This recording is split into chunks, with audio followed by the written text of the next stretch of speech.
Buat teman-temanku yang baru gabung, bisa cek di playlist untuk urutan videonya. Untuk judul baru, bisa cek juga di playlist channel ini. Bab 561 banding 561. Lebih dari 100.000 jenius berkumpul di Istana Kekaisaran. Monster iblis muncul setiap hari sehingga persaingannya sengit dan dibebani dengan kesulitan. Para jenius ini akan menjadi topik diskusi, dan penerus iblis adalah salah satunya. Namun, mayoritas hanya berbicara tentang aula judi dan tidak berpikir begitu tinggi tentang kekuatan pertempurannya. Dia hanya di antara tingkat menengah. Karakter terpanas masih Li Xiaonan, Bei Mingpo Tian, Dongfang Jingsui, dan Pangeran Hongye. Lagi pula, mereka adalah para jenius sejarah, berdiri di puncak. Tentu saja, banyak dari mereka terikat untuk mencuri dua pakaian dari Namong Hongyan tetapi gagal setelah beberapa upaya. Dia kemudian menghilang sepenuhnya dari ibu kota. Selama dia memiliki jubah, tidak ada yang bisa menemukannya kecuali dia menginginkannya. *****. Aula batu roh dari pengawal sungai surgawi tampak ditinggalkan. Di dalamnya ada beberapa dinding yang rusak, tingginya lebih dari 10 meter. Para pekerja di sana berjalan ke halaman ini dan langsung menghilang dari pandangan. Seolah-olah ada penghalang tak terlihat yang menerimanya. Dalam beberapa hari terakhir, semakin banyak pekerja muncul. Beberapa memiliki wajah asing, jelas rekrutan baru. Tiba-tiba, cahaya hitam melintas di dalam dinding yang rusak ini. Seorang pemuda berdiri dengan bangga, berjubah hitam. Fitur-fiturnya jelas, alis setajam pedang. Dia berdiri di sana dengan ekspresi dingin namun hangat. Akhirnya berhasil mencapai level keempat setelah 9 hari. "Beri aku pedang," teriak Fei Yun. Pedang hitam dengan untaian darah yang berputar di sekitar tepi terbang keluar dari salah satu rumah. Itu memancarkan kekuatan mengerikan, alat pembunuh yang melahap darah. Fei Yun menciptakan telapak tangan untuk menangkap pedang. Ia berjuang seperti naga liar dan tidak taat. Dia dengan paksa menundukkannya dan meraih gagangnya sebelum menebas ke arah rumah. Segumpal api yang terdiri dari puluhan burung api terbang keluar. Mereka tampak sangat nyata, lebih dari 10 meter dengan paruh panjang semerah pedang. Cakarnya sepanjang tombak. Benda itu benar-benar tertutup sisik, bulu berwarna merah darah, dan cahaya menyala. Mereka terkondensasi dari energi pedang dan membawa aura iblis seperti membangkitkan binatang buas kuno yang melintasi langit. Boom! Seorang pria tua bergegas keluar dari rumah. Senjatanya adalah botol harta karun. Janggut putih panjangnya menyerupai tali baja. Botol itu tumbuh setinggi 100 meter, tampak seperti pagoda emas. Energi pedang menghantam ke dalam botol dan meledak. Rambut pria tua itu terbang kemana-mana dari gelombang kejut. Dia mengambil botol yang dipaksa kembali ke ukuran awalnya lalu berlutut, "Selamat, Raja Surgawi.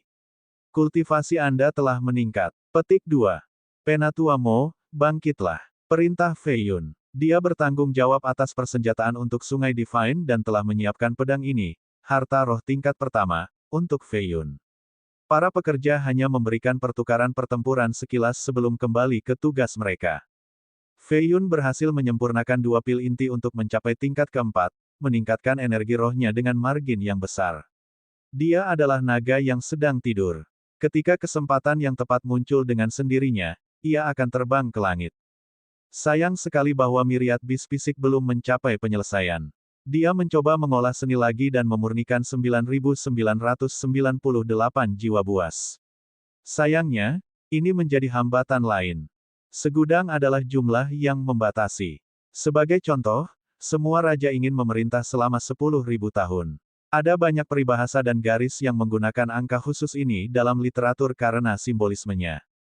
Haruskah aku mengolah tulang Phoenix pertama sebelum menyelesaikan fisiknya? Immortal Phoenix fisik milik Fei Yun memiliki dua tahap. Dia menyelesaikan tahap transformasi darah tetapi perbaikan tulang tidak membuahkan hasil.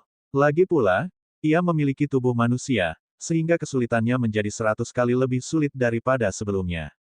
Terlebih lagi, tulang pertama akan bertindak sebagai jantung juga. Hati manusia terbuat dari daging, jadi bagaimana ia bisa mengubahnya menjadi tulang? Ada masalah yang besar. Ning Xuai tiba-tiba berlari ke aula batu roh, mengenakan celana panjang merah, sepatu jerami, dan topi besar Buddha. Fei Yun bertanya, "Ada apa?" Pria itu berusaha bernafas dan senang melihat Fei Yun, "Kamu akhirnya keluar." Petik 2. Apa yang terjadi? Setelah putaran pertama, 100 keajaiban terbaik mulai dikenal. Putra mahkota mengundang mereka ke Supreme Beauty untuk pesta, bertindak sebagai kakak dari putri. Petik 2. Apa yang salah dengan itu? Tentu saja tidak masalah untuk mengadakan pesta, tetapi selama pesta, orang-orang mempersulit Nona Nangong. Satu mengatakan bahwa dia telah membunuh paman seniornya dan mencuri sebagai harta roh. Selanjutnya, seorang pria lain mengatakan bahwa dia telah mencuri harta karun klannya. Petik 2. Sungguh bercanda, mereka hanya ingin mencuri dua pakaiannya sehingga mereka datang dengan alasan dan kejahatan ini. Jika dia benar-benar menginginkan sesuatu, dia hanya perlu mengangkat tangannya dan seseorang akan membawanya kepadanya. Petik 2. Ya, tapi orang-orang tidak mau menyerah. Mereka tidak dapat menemukan Nona Nangong sehingga mereka memutuskan untuk menangkap Sue Wu dan Yu Chan untuk memaksanya keluar. Itu sebabnya saya di sini untuk mendapatkan cadangan. Jika Anda masih belum keluar, saya akan meminta beberapa senior dari Sungai Divine untuk datang membantu. Petik 2. Fei Yun melihat lencana merah yang tergantung di pinggang Ning Shuai dan menjadi terkejut, kamu juga berhasil. Jelas, bagaimana aku bisa berada di pesta itu jika tidak? Ning Shuai berkata dengan bangga. Fei Yun meraih lencana dan melihat nama Ning Shuai di atasnya, menyadari bahwa itu tidak dicuri. Pencuri ini menyembunyikan keterampilannya. Kakakmu bisa melewatinya berkat dua pil intinya, membuatku bisa naik ke level selanjutnya. Aku sangat keren di atas panggung, begitu banyak gadis menjadi penggemarku. Hei, tunggu, aku belum selesai. Kemana kamu pergi? Dia berteriak di akhir. Kecantikan agung. Fei Yun memakai topinya lagi dan mulai berjalan di udara sambil memegang pedang hitamnya. Mereka sangat tidak masuk akal, kamu tidak ingin membawa lebih banyak orang. Ning Shuai juga memakai topinya dan mengejar. Supreme Beauty dipenuhi hari ini dengan banyak penggarap, sebagian besar perempuan, pemandangan yang belum pernah terjadi sebelumnya. Hanya saja tempat itu memiliki keajaiban top hadir. Mereka akan menjadi tuan di kemudian hari. Setelah 100 tahun, mereka akan menjadi pemimpin, bahkan mungkin seorang kaisar dari dinasti. Ini adalah pertemuan puncak, belum pernah terjadi sebelumnya dan mungkin tidak akan pernah terjadi lagi. Kerumunan tiba-tiba menjadi keras, pengganti iblis dan Buddha kepala besar ada di sini bersama. Petik 2. 10 atau lebih dari keajaiban ini memiliki latar belakang yang misterius, seperti keduanya. Meskipun orang bisa mengenali teknik mereka, identitas mereka yang sebenarnya dipertanyakan. Penerus setan dan makhluk jahat di belakangnya menanamkan tekanan besar pada klan. Makhluk iblis ini berada pada tingkat yang sama dengan 10 tuan terhebat di zaman ini.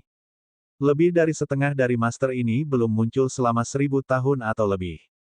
Mungkin beberapa telah meninggalkan jin atau mati di hutan belantara. Beberapa fokus pada kultivasi, jarang muncul di depan umum. Jika seseorang mengulangi daftar itu, makhluk jahat itu pasti akan menjadi bagian darinya. Dengan demikian, dengan pendukung yang begitu mengerikan, penerus ini dapat melakukan apapun yang diinginkannya. Pertempuran di aula judi bawah tanah menunjukkan kekuatan kampnya bahkan lebih, benar-benar tak terhentikan. Banyak gadis menjerit seperti orang gila setelah melihat keduanya. Sayangnya, mereka hanya bisa menonton dari kejauhan. Buddha kepala besar itu sangat misterius. Jangan meremehkan dia karena dia pendek dengan kulit kecoklatan, dia memiliki persenjataan mendominasi sehingga tidak ada yang bisa menyentuhnya. Petik 2. Ketika dia bertarung melawan Raja Muda, dia menggunakan teknik pemindahan bintang yang satu ini, memindahkan lawannya keluar panggung. Seorang senior mengatakan bahwa teknik ini berasal dari kitab suci Dao. 2000 tahun yang lalu, volume ke-8 tulisan suci ini dicuri, sehingga teknik ini hilang. Petik 2. Dao Scripture, Grave Palace Treasure Seek Record, dan Golden Silk Scripture adalah 3 kanon suci jin, seni paling mendalam yang tersedia. Saya ingin tahu apakah Buddha ini memiliki volume ke-8 sekarang. Petik 2. Tidak hanya para kultivator di luar pindah, tetapi para jenius di dalam Supreme Beauty juga siap. Niat pertempuran mereka melonjak ketika beberapa dari mereka melihat ke bawah balkon untuk melihat duo. Bab 562-562. Itu penerus iblis. Cahaya api muncul di telapak seorang pemuda dengan kulit berwarna lilin. Suhu panas menyebabkan riak-riak di udara, memuncak di pusaran. Ini adalah seorang jenius yang telah memenangkan 72 pertandingan berturut-turut. Dia pernah memasuki reruntuhan tertentu dan mendapatkan warisan kuno. Semua orang menjadi rakus karena mereka tahu bahwa penerus ini telah mendapatkan beberapa ratus ribu batu roh.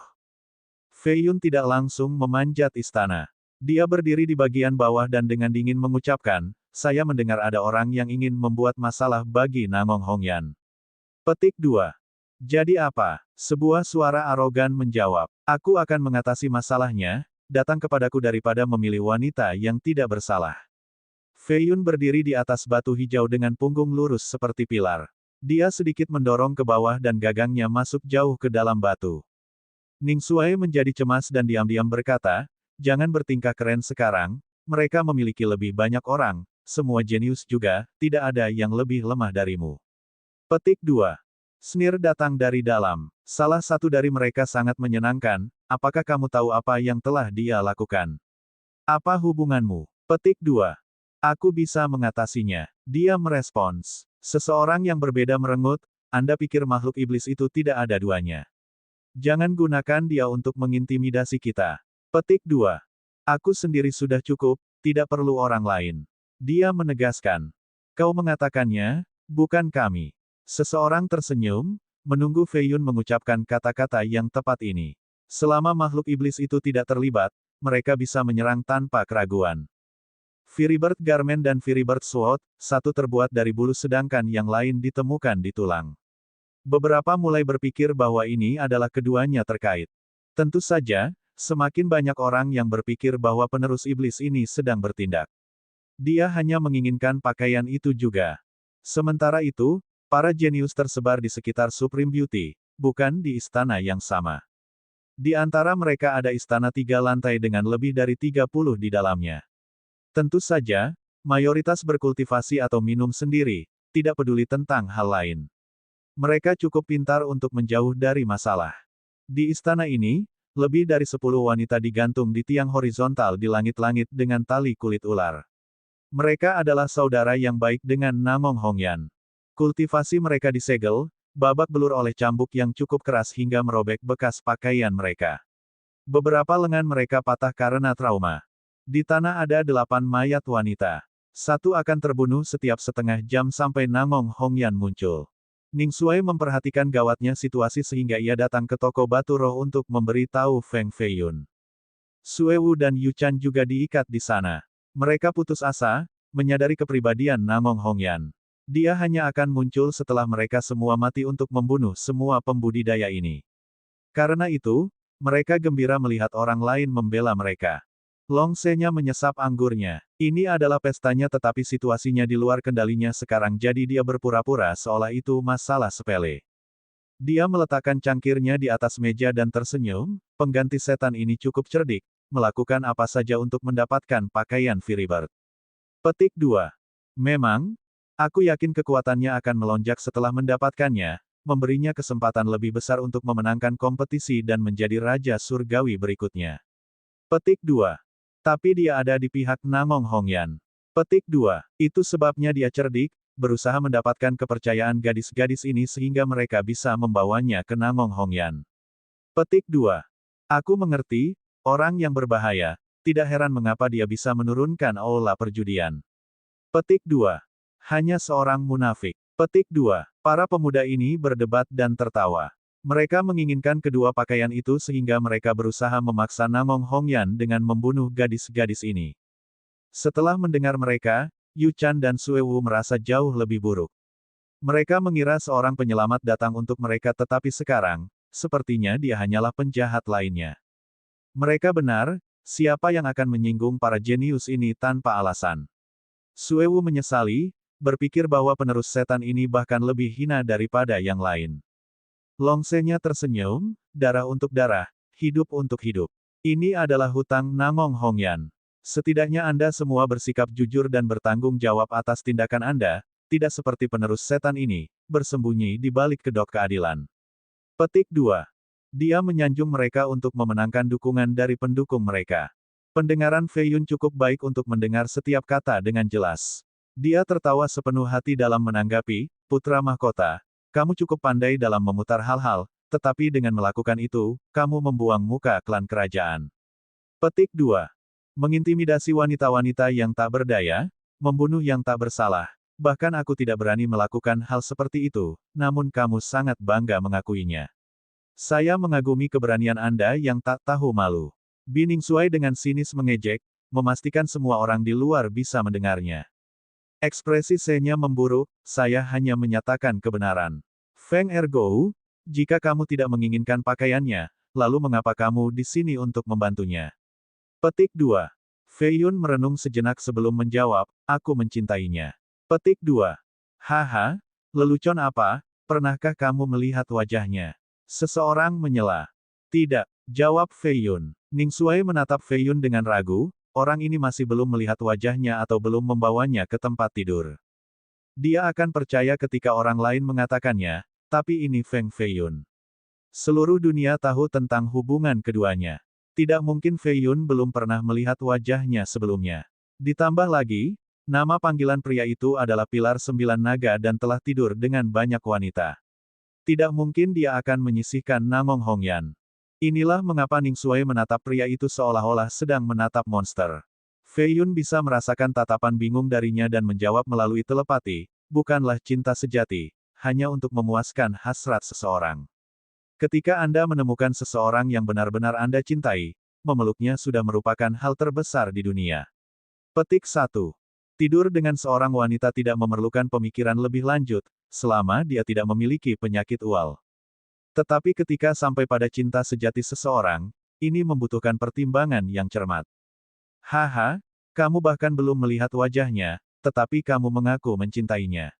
Siapa yang akan percaya hal seperti itu? Anda berbohong. Baik, Anda akan membayar harga untuk menjadi seorang penipu. Seseorang di istana mencibir, jika Anda dapat menahan 3 gerakan saya, Anda akan mendapatkan hak untuk berbicara. Petik 2. Tanda kuning dan jimat muncul bersama dengan nyanyian kuno. Seperti hujan, mereka terbang langsung ke Fei Yun. Setiap rune sangat berat, mampu menghancurkan semua penduduk di suatu daerah. Pedang Fei Yun secara otomatis berubah menjadi sinar hitam. Itu menembus penghalang kuning dan terbang langsung ke istana ini. Boom! Sebuah ledakan menyerupai 2 gunung logam yang saling membanting. Sudut istana hancur. Seorang pemuda berjubah hitam mengenakan lebih dari 100 potong tulang saat ornamen jatuh. Tulang-tulang ini masih memiliki aliran darah merah, semua dari makhluk roh atau gians yang kuat, jadi ketangguhan mereka tidak perlu dipertanyakan. Tulang-tulang ini berhasil menghentikan sinar pedang lebih awal dan menyelamatkan nyawa pemuda ini. Meski begitu, darah menetes dari sudut mulutnya. Dia benar-benar terkejut setelah terluka dan hampir terbunuh oleh satu serangan. Wosh! Sinar hitam mulai terbang lagi dengan intensitas yang lebih besar. Segumpal awan dengan burung api di tengah turun. Bones altar. Pemuda ini tingginya 3 meter, anggota Jiang kuno. Dia berada di tingkat kelima mandat surga dan menumbuhkan seni sihir. Tulang-tulang di sekitarnya terbang dan berubah menjadi altar seperti kuburan. Boom! Pedang menghancurkan altar ini dan menembus pemuda. Puff! Burung api itu membakar mayat itu menjadi abu. Itu kemudian terbang kembali ke sarungnya di depan Fei Yun sambil masih memancarkan cahaya hitam yang menakutkan. Fei Yun bertanya, adakah yang mengira aku tidak bisa mengatasi masalahnya? Bab 563-563. Mereka yang bisa melewati babak pertama adalah keajaiban luar biasa, monster sungguhan. Salah satu dari mereka ditebang begitu mudah setelah 2 gerakan. Bahkan seni sihir kuno tidak bisa menghentikan pedang Firibird. Tulang-tulang di tanah adalah milik gians atau binatang milenium. Beberapa hancur oleh energi pedang dan mengeluarkan asap putih dari dalam.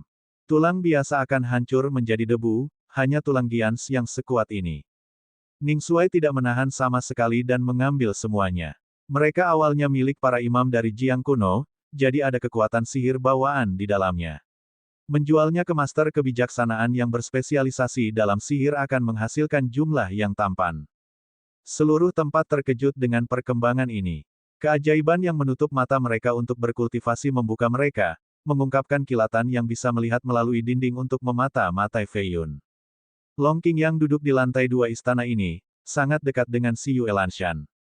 Mereka berdua berpegangan tangan, tampaknya cukup intim. Yang terakhir lidahnya dipotong oleh Long Changyue tetapi seorang master dari klannya telah meminta murid pertama Grand Tutor untuk memasangnya kembali. Namun demikian, Bekas luka di sana selamanya akan mengingatkannya pada penghinaan. Kultivasi Feng Ergou meningkat 3 kali lipat hanya dalam beberapa hari. Lanshan mencondongkan tubuh ke arah Qing Yang dan berbisik. Meskipun menjadi jenius historis dengan kekuatan mental yang kuat, dia tidak bisa menahan pesona Qing Yang dan menjadi tamu kedua setelah pamannya. Dia menjadi cepat terjebak setelah berhubungan dengan Qing Yang hanya sekali. Dia kehilangan kendali sepenuhnya karena Qing Yang bahkan lebih menggoda dari seorang wanita. Qing Yang bertanya dengan lembut, terlihat sangat cantik dengan mata mutiara dan alisnya yang panjang dan tipis. Jadi siapa yang lebih kuat, kamu atau dia? Ekspresi Lanshan menjadi canggung, bakatku lebih baik. Melampaui dia hanya masalah waktu. Lalu apa lagi yang bisa dikatakan? Mengapa saya harus mengikuti Anda jika Anda bahkan tidak bisa mengalahkannya? Qing Yang mendorongnya dan dengan dingin pergi. Qing Yang, Lanshan terkejut seperti seseorang dicampakkan oleh pacar mereka. Dia mengejar Qing Yang tetapi pria itu melambaikan lengan bajunya, menyebabkan Qing Yang jatuh dan kepalanya jatuh berlumuran darah. Matanya penuh keputusasaan. Qing Yang menghilang dari pandangannya tanpa kengganan.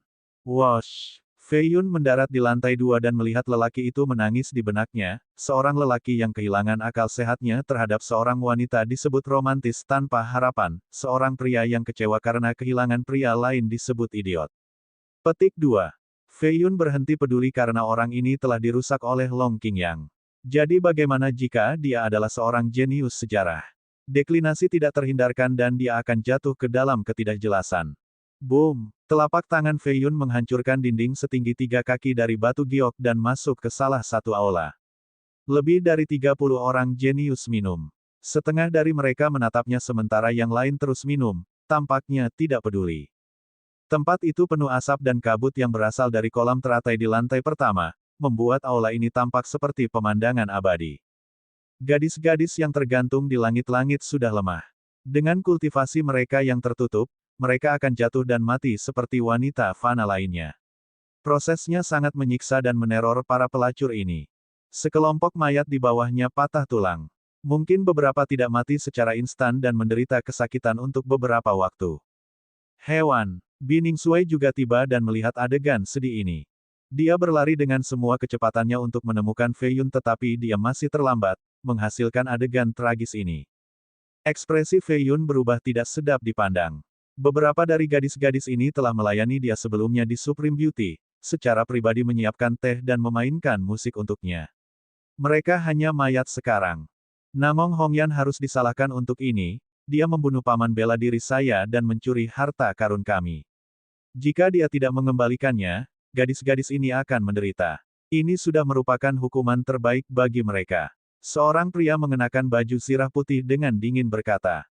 Di sampingnya ada seorang wanita yang mengenakan seragam yang sama, mata berbintang, rambut panjang, secantik seseorang dalam lukisan. Dia berkata, paman bela diri kita menderita kematian yang mengerikan. Matanya mencakar, kulitnya terkelupas, dan kuku-kuku di sekujur tubuhnya. Dia menyalipnya di pohon dan membakar keduanya menjadi garing. Ketika kami sampai di sana, kulitnya diikat menjadi cabang, berlumuran darah dan berkibar tertiup angin. Orang tidak bisa melupakan melihat hal seperti itu. Petik 2. Keduanya adalah keturunan dari sekte kuno. Kekuatan ini belum berinteraksi dengan orang luar selama hampir 1000 tahun sekarang. Mereka dulu sebanding dengan 4 klan besar. Longsenya menginginkan bantuan sekte ini sehingga dia mengizinkannya masuk. Kalau tidak, dia tidak memenuhi syarat untuk berada di tempat ini meskipun budidaya yang cemerlang. Pah! Suewu mencibir, paman marsial tercela Anda dipenuhi dengan sehingga suster membunuhnya. Mengambil harta itu hanya setelah fakta, tapi ini adalah dunia kultivasi. Semua orang pernah melakukannya sebelumnya. Petik 2. Huff. Paman senior saya telah berkultivasi selama 600 tahun dan seorang raksasa. Jika Namong Hongyan tidak berencana melawannya, bagaimana mungkin dia bahkan menjatuhkannya? Wanita itu balas.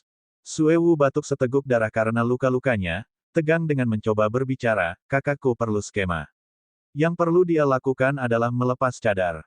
Belum lagi raksasa, bahkan makhluk tercerahkan akan langsung bersujud di hadapannya. Sayangnya, tidak ada laki-laki yang dapat melihat wajahnya, tetapi meskipun mengenakan kerudung, banyak orang lebih dari bersedia untuk menjadi budaknya. Sayang sekali tidak ada yang mendapatkan rahmat baik darinya. Petik 2. Kamu berani menghina paman bela diriku. Mati. Tangan wanita itu melintas dan cambuk setipis rambut terwujud, membentang sejauh 100 meter. Ayunan cambuk tampak seperti petir kecil. Suewu tahu kekuatan cambuk ini, mampu menghukum jiwa seseorang. Dia mengertakkan gigi dan menutup matanya. Cukup mengejutkan, rasa sakit itu tidak datang. Dia membuka matanya dan melihat penerus setan menangkap cambuk. Kamu pikir kamu siapa? Berpihak pada Namong Hongyan sama dengan menentang semua orang. Baik pria dan wanita mengeluarkan harta roh. Mereka tahu seberapa kuat dia dan tidak berani ceroboh. Mereka bekerja bersama untuk menekannya. Fei Yun menghunus pedang hitamnya dan nyala api yang menyilaukan muncul, meniup keduanya dan harta roh mereka membanting melalui dinding. Armor putih mereka yang diukir dengan rune formasi memiliki celah di mana-mana dan mulai runtuh. Dua lubang besar muncul di dinding tebal. Mereka berguling keluar menuju halaman yang ditaburi batu biru. Beberapa tulang patah sementara darah menetes dari sudut mulut mereka. Hanya satu tebasan saja yang ia butuhkan untuk mengalahkan dua keajaiban ini. Mereka berdiri di luar, tidak berani kembali. Kekuatan penerus ini jauh melebihi imajinasi mereka. Feng Feiyun membiarkan wanita itu tergantung di langit-langit. Namun, mereka tidak menunjukkan tanda terima kasih, berpikir bahwa dia juga licik seperti yang lain. Fei Yun mengirim pesan telepati ke Suewu, bercerita tentang identitasnya. Dia adalah satu-satunya wanita yang menyadari hal ini sehingga matanya bersinar seperti dua bintang. Dia menjadi lega setelah mengetahui hal ini. Kalian semua, ikut aku sekarang, kata Fei Yun. Para wanita yang tidak sadar sedang berjaga-jaga, takut kalau-kalau dia akan melakukan sesuatu yang kejam nanti. Suewu mulai berpikir dan tahu bahwa dia tidak dapat membela diri saat ini, jika Anda berani melakukan sesuatu kepada kami, Sister Hongyan tidak akan mengampuni Anda akan mengalami nasib yang lebih buruk daripada kematian. Petik 2. Fei Yun menyeringai, memahami niatnya. Para wanita mengikuti jejak Suewu dan mengikutinya. Dia membawa mereka keluar dari istana tetapi terganggu oleh seorang pria yang mengendarai rusa merah. Senjatanya adalah pedang sebagai pedang besar yang tidak masuk akal. Beiming Potian mengusap kepala rusa seolah-olah dia sedang membelai kekasih, cukup berani untuk memasuki sarang naga sendirian, tetapi kamu pikir ini mudah untuk pergi. Tekanan besar turun, lebih berat dari banyak gunung. Fei Yun tetap santai dan tersenyum, dao pedangmu yang berat telah mencapai level berat di atas cahaya, tapi ini hanya permukaan yang telanjang. Setelah Anda mencapai cahaya lebih berat, maka itu akan menjadi sedikit pencapaian di jalan ini. Petik 2. Setelah mencapai tingkat keempat, Fei Yun akhirnya bisa melihat tingkat dao pedang Potian. Itu lebih menarik. Potian berkata, Namong Hongyan telah membunuh seorang jenius dari klan saya dan mengambil hukum prestasi kami, mendalam utara. Akankah Anda memikul perselisihan ini sebagai gantinya? Bisakah kamu benar-benar menanganinya? Petik 2. Fei Yun tahu ini karena dia telah memberikan hukum jasa dan batu spasial ini sebagai hadiah pertemuan pertama. Sayangnya, hukum jasa ini tidak bisa masuk ke pandangannya. Dia memberikannya kepada Long Changyue kemudian, siapa yang tahu apakah dia sudah melatihnya atau tidak. Fei Yun menyuruh Ning Xuai untuk membawa pergi para wanita. Dia menunggu sampai mereka pergi sebelum menjawab, tentu saja saya bisa mengatasinya. Saya akan bertanggung jawab atas semua kesalahan dan utangnya. Jika ada yang ingin bertarung, saya akan menunggu. Saya akan menangani masalahnya sampai napas terakhir saya, tetes darah terakhir saya, dan akan menjatuhkan siapapun yang mencoba menemukannya. Petik 2. Bab 564-564. Rusa merah itu sepertinya memiliki darah yang mengalir di kulitnya. Kedua tanduk itu menjulang tinggi seperti dua gunung baja hitam. Ini adalah Gunung Potian, Crimson Deer, binatang roh kuno dengan kekuatan yang cukup untuk memindahkan gunung. Itu telah dibudidayakan selama 900 tahun, hanya memakan rumput berharga yang diberikan oleh Potian sehingga kecepatan budidayanya jauh melebihi binatang roh lainnya. Penggarap yang normal akan terintimidasi oleh auranya secara instan tetapi Fei Yun berdiri di sana memegang pedangnya di dadanya, menentang aura tanpa menghasilkan setengah langkah. Lebih banyak keajaiban membuka mata mereka di dalam Supreme Beauty. Mereka tidak memandang Fei Yun melainkan Potian. Lagi pula, hanya 2 atau 3 orang saat ini yang dapat dibandingkan dengannya di generasi ini. Pengganti iblis pasti bisa masuk dalam 10 besar, tapi dia masih harus lebih lemah dari Potian. Petik 2. Potian dapat bertarung melawan tembakan besar dari generasi terakhir sekarang, tidak ada pemuda yang bisa menyamai dia. Petik 2. Para pembudidaya di luar juga senang. Potian adalah bintang, legenda, dan tujuan mereka. Bas. Pedang raksasa di belakang punggungnya mulai bergetar, mengeluarkan suara yang merusak. Siapa yang tahu persis beratnya? Jelas lebih dari gunung. Bukan hanya senjatanya tetapi juga alatnya untuk pelatihan. Itu jatuh ke tanah dan menciptakan kawah besar. Selanjutnya, dia mengangkatnya dengan kedua tangan dan melepaskan serangan fisik murni. Tidak ada yang indah tentang itu, hanya tebasan sederhana. Fei Yun tidak mencoba menghindar, tampak seperti semut di ambang dihancurkan. Bahkan Jing Sui dan Xiaonan tidak akan langsung mengambil tebasan dari pedang berat Dao ini, aku yakin lelaki itu akan terluka parah. Petik 2.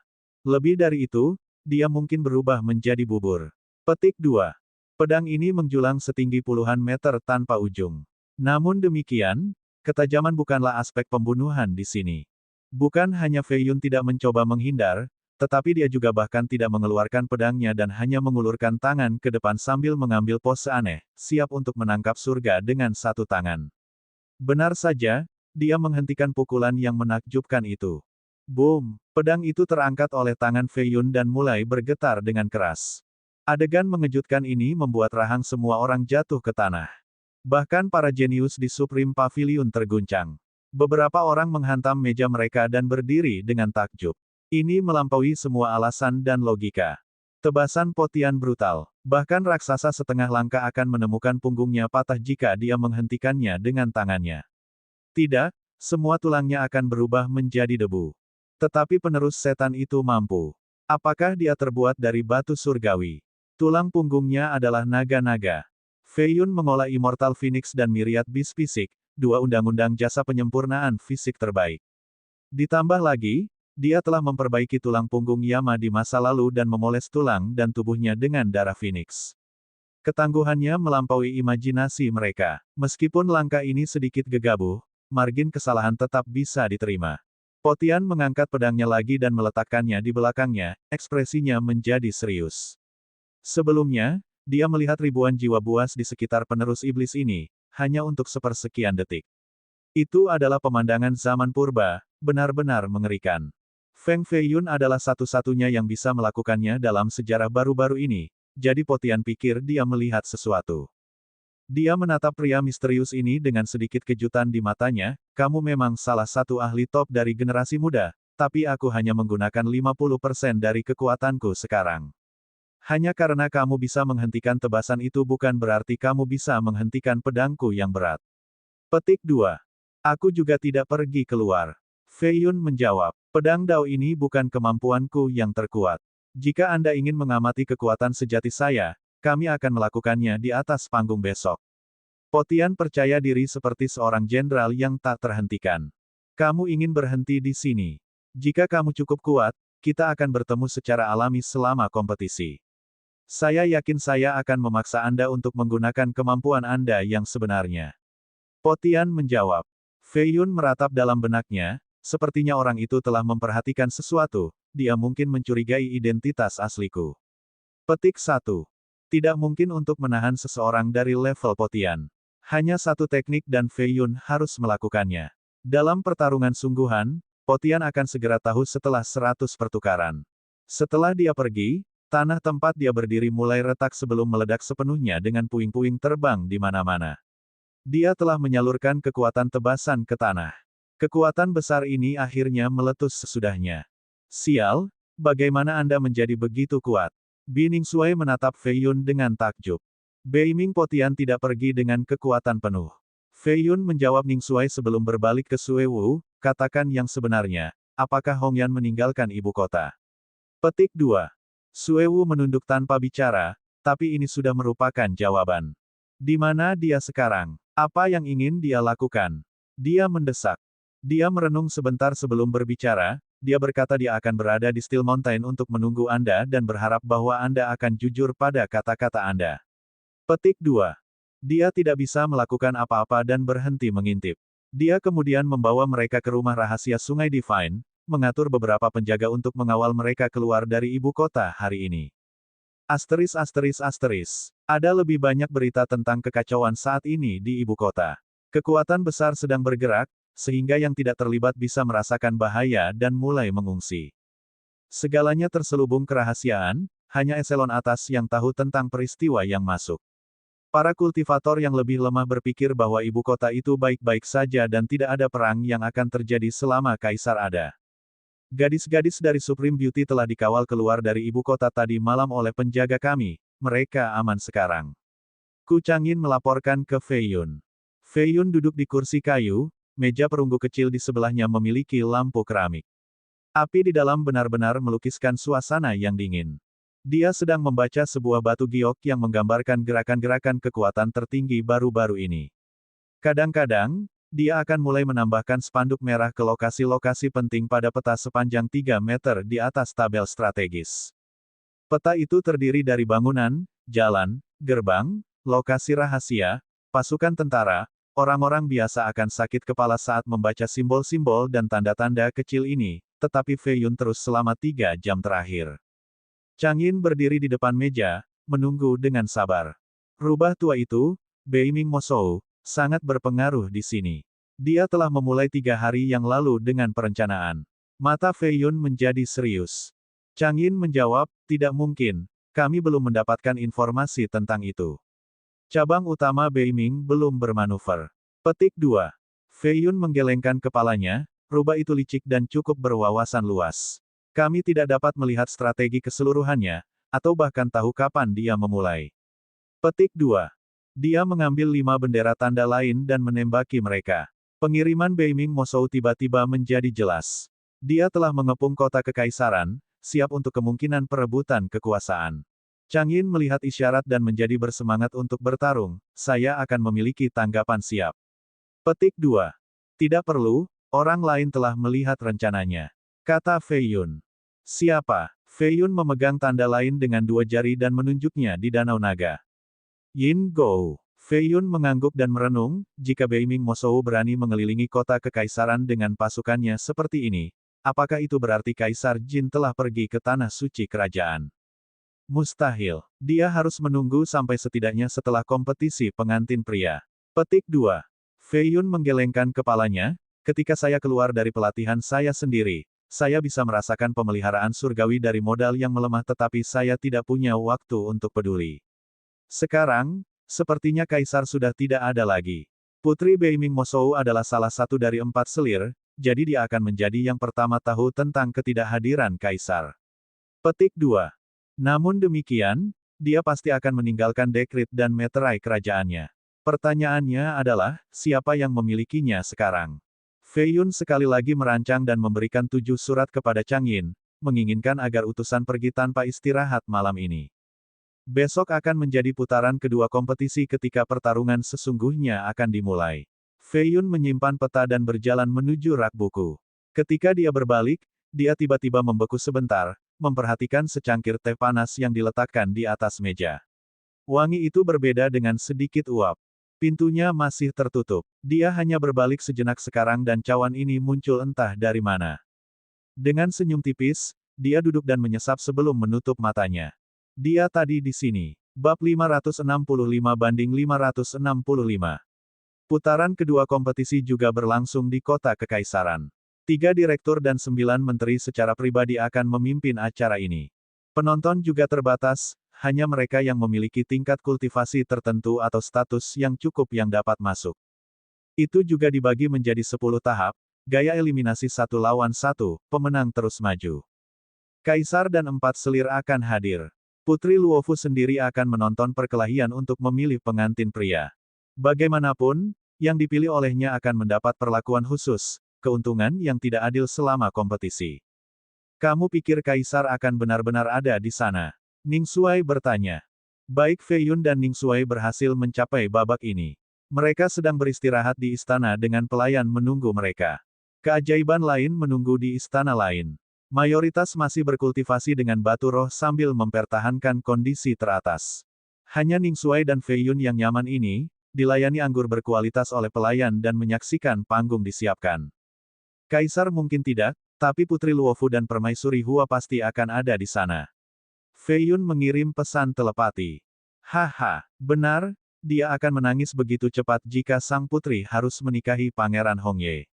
Oh, benar, menurutmu siapa yang akan dia pilih? Ning Xuai tidak menyadari hubungan asmara antara Fei Yun dan Luofu, jadi dia dengan santai bertanya. Bahkan, yang dipilih oleh Luofu tidak perlu bertarung sampai akhir. Yang lain akan melanjutkan sampai satu tersisa, maka orang ini akan bertarung dengan kandidat yang dipilih. Fei Yun berkata, dalam situasi saat ini, sang putri tidak punya pilihan. Jika saya memakai sepatunya, saya akan memilih Jing Sui atau Xiaonan. Petik 2. Kenapa mereka berdua? Ning Xuai menjadi penasaran. Pertama-tama, mereka berdua kuat. Petik 2. Kedua, mereka tidak akan menikahinya. Petik 2. Ketiga, bahkan jika mereka menikahinya, dia dapat terus bersaing untuk mendapatkan tahta dan akan mendapatkan sekutu yang kuat. Petik 2. Fei Yun dianalisis secara objektif. Tentu saja, jika dia tahu bahwa penerus iblis itu adalah dia pasti akan memilihnya. Beragam langkah datang dari luar. Kelompok itu mengenakan gaun kekaisaran dengan rambut dan hiasan yang dibuat dengan baik. Permaisuri Hua dan sekelompok putri telah tiba. Dia adalah ibu kandung putri Luofu, secara alami sama cantiknya untuk bisa melahirkan kecantikan seperti sang putri. Aura mulianya bahkan melampaui putrinya. Para jenius di istana ini semua membuka mata mereka dan berdiri untuk membungkuk. Dia melihat sekeliling ruangan sebelum berhenti di Dongfang Jingsui. The Grand Preceptor telah berbicara kepada saya beberapa kali tentang Anda, yang Nobel Dongfang. Anda memang naga di antara manusia. Petik 2. Jingsui telah menaikkan sarung tangan. Dia menangkupkan tinjunya dan melakukan salam yang tepat. Maaf, Divine Consort, kapan kompetisi akan dimulai? Permaisuri tersenyum, 3 direktur sedang menyelesaikan peraturan. Mereka akan segera memberitahu Anda. Petik 2. Dia pergi dan semua orang duduk kembali. Sepertinya konsort Hua telah memilih kepala air itu sebagai pengantin cadangan. Ning Xuai tersenyum. Fei Yun melirik Jingsui dan berkata, sepertinya permaisuri telah mencapai kesepakatan dengan Yin Gou, mungkin aliansi rahasia. Petik 2. Semakin banyak orang yang tiba di kota kekaisaran. Beberapa tembakan besar akan sesekali muncul, termasuk Master Sekte bergengsi. 2 Hall Lord dari faksi sesat telah datang juga. Fei Yun melihat melalui jendela dan melihat kereta Phoenix ditarik oleh kren putih yang datang dari istana kekaisaran. Kereta berhenti dan seorang wanita mengenakan kerudung hijau tipis keluar. Sosoknya lembut, tampaknya hanya berusia 16 atau 17 tahun. Kulitnya menunjukkan penyakit, kehabisan darah. Dia menghiasi jubah merah dan dibantu oleh 2 pelayan istana untuk turun dari kereta. Dia batuk sambil berdiri di salju tebal sebelum menyeka dengan sapu tangan sutra. Sedikit darah tersangkut tetapi dia melipat sapu tangan untuk menyembunyikannya dari orang lain. Kedua istana diam-diam menghiburnya sehingga dia memaksakan senyum. Sayangnya, ini tidak cukup untuk menyembunyikan kesedihan di matanya. Apa yang kamu lihat? Ning Xuai mengikuti pandangan Fei Yun dan melihat wanita itu. Matanya tumbuh besar dan cerah. Oh wow. Anak perempuan siapa itu? Sangat cantik. Kenapa saya belum pernah mendengarnya sebelumnya? Petik 2. Fei Yun menjawab, itu salah satu dari 4 selir surgawi, selir Ji, ibu putri Yue. Petik 2. Setelah mendengar itu, Ning Xuai menamparkan mulutnya begitu keras hingga otot-otot wajahnya mengejang karena rasa sakit, tidak heran mengapa dia terlihat begitu akrab. Aku merasa dia lebih muda dan lebih cantik dari putrinya. Petik 2. Fei Yun juga setuju. Dalam hal fitur wajah saja, Ji Lingxuan bisa lebih cantik dari putri Luofu. Selain itu, ada pesona yang tak terlukiskan padanya, tidak mungkin untuk ditolak. Ini adalah alasan mengapa Fei Yun takut melihatnya. Seorang biksu muda berjubah putih datang dengan manik-manik kayu di tangannya. Jubahnya lebih putih dari salju, pancaran Buddha bersinar di atas kepalanya. Dia berdiri di depan Lingxuan dan meletakkan kedua telapak tangannya bersamaan sambil menundukkan kepalanya. Siapa yang tahu apa yang mereka bicarakan? Ini adalah Buddha Maitreya dari kuil surga selatan. Fei Yun curiga bahwa biksu ini mungkin dari Ji Clan. Wanita pucat itu terus mengeluarkan darah sambil berbicara. Fei Yun melihat telapak tangannya dipenuhi darah. Sepertinya kematian Chang Yue merupakan pukulan berat baginya. Ini bisa dimengerti. Rencana dan aspirasinya semua pada Ji Chang Yue. Bahkan wanita terberat pun akan menjadi lemah setelah ini. Aku harus menemukan waktu untuk melihatnya dan memberitahu dia bahwa Chang Yue masih hidup. Fei Yun merasa buruk. Jingxuan tertindas dan kesepian, tidak lagi memiliki kepercayaan yang sama seperti sebelumnya. Hidup tidak dapat diprediksi, orang bisa bangkit dan jatuh kapan saja. Beberapa saat kemudian, semua keajaiban menerima pesan untuk datang ke panggung bernama surga. 97 hadir. Di luar jenius sihir yang dibunuh oleh Fei Yun, dua lagi memiliki keadaan khusus dan mengundurkan diri dari kompetisi. 3 direktur duduk di kursi tertinggi. Mereka memiliki status tertinggi di Jin di luar kaisar. Meskipun hadir, mereka diselimuti kabut. Hanya setengah langkah ke atas yang bisa melihatnya. Semua orang hanya melihat 3 awan berkabut melayang di atas. 9 pria tua mengenakan seragam ungu duduk berbaris di kursi batu giok. Wajah mereka penuh keriput, mereka kekurangan energi roh karena tidak berkultivasi. Namun demikian, aura mereka luar biasa, semua telah hidup lebih dari 1 abad. Ini adalah cendekiawan paling berpengaruh di Jin. Setelah mengambil bahan alkimia, mereka masih bisa hidup hingga 180 tahun tanpa budidaya. Bersama-sama, mereka dikenal sebagai 9 menteri, menteri upacara, pengawas hadir, komandan pengawal, menteri klan kekaisaran, menteri pengemudi, komandan keadilan, Grand Herald, menteri pertanian, dan bendahara. Di antara mereka, menteri klan kekaisaran bertanggung jawab atas masalah ini. Dia mewakili kelompok itu dan memegang gulungan batu giok. Kami memiliki 97 orang jenius bersama kami hari ini, semua anggota teratas dinasti Jin, para pemimpin masa depan. Dengan demikian, putaran kedua tidak akan memiliki kematian. Mereka yang berani melakukannya akan kehilangan kualifikasi. Petik 2. Seorang pria dengan sepasang sayap hitam dengan dingin mengucapkan, "Bolehkah saya bertanya, Menteri, apakah Anda pernah berkelahi dengan seseorang?" Dalam pertarungan antara 2 ahli, tidak ada yang bisa menahan diri dan harus keluar semua agar tetap hidup. Jika kita tidak siap untuk mati, maka semuanya adalah bohong. Petik 2. Menteri menjawab, setiap tahap akan memiliki giant berdiri sebagai hakim. Mereka akan menghentikan pertarungan di saat yang tepat sebelum ada serangan fatal. Petik 2. Haha, kuharap mereka bisa, kata seorang pemuda kurus sarkastik.